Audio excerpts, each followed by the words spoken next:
People to remember about you. What do you want them to think of that?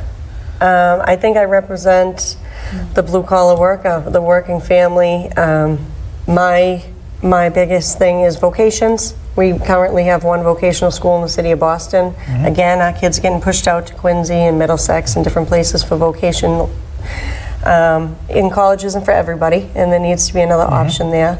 So you support the revamping of the Madison Park I do, but Vocational Center? Expansion? I think we need 5 vocational schools in Boston by 2030. Yeah. But in the not just meantime, one big one. No, not just one big one. But in the meantime, a quicker fix would be by 2025. We could bring a vocation to every Boston Public High School.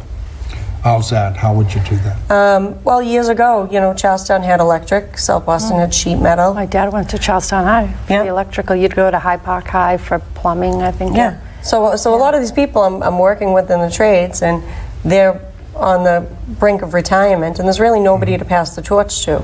John Bosco's closed, Sure. John Savio's Yeah. closed.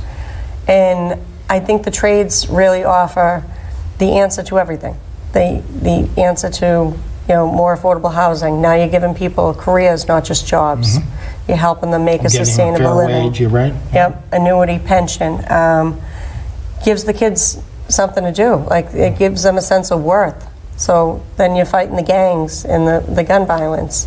If people have a sense of purpose and a sense of self-worth, they'll just be more productive overall. Okay, very good, very good.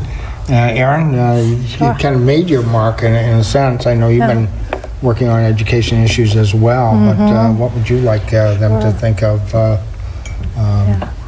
Not the Clown show. I'm not one of them. No, I think I've done a good job of separating myself out from that chaos that some people see on the council, that it's all about trusting your elected officials, knowing, and I say this all the time, we may not always agree, but you're going to know where I stand on an issue.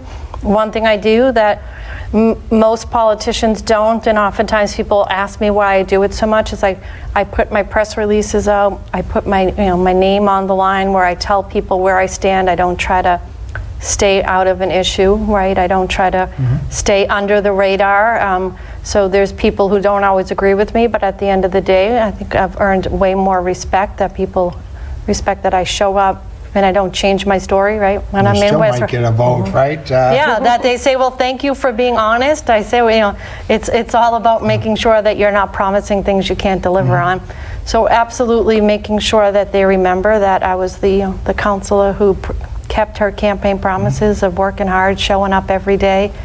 And one thing before I forget, because when you're, I'm still kind of new, but when you're a candidate, sometimes you forget to mention things. But Bridget didn't mention that she's a single mom. She has a young daughter. She raises her nephew.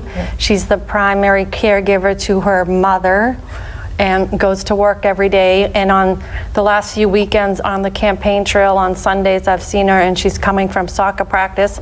I keep asking, how come another parent can't? Soccer coach? Yes. She's coaching because they don't have a coach. I'm like, someone has to step up. You have campaigning to do. So I think that's what the city needs, right? That we need people who just have lived a life, right? I raised my kids as a single mom myself in the city, went to work every day as a Boston public school teacher.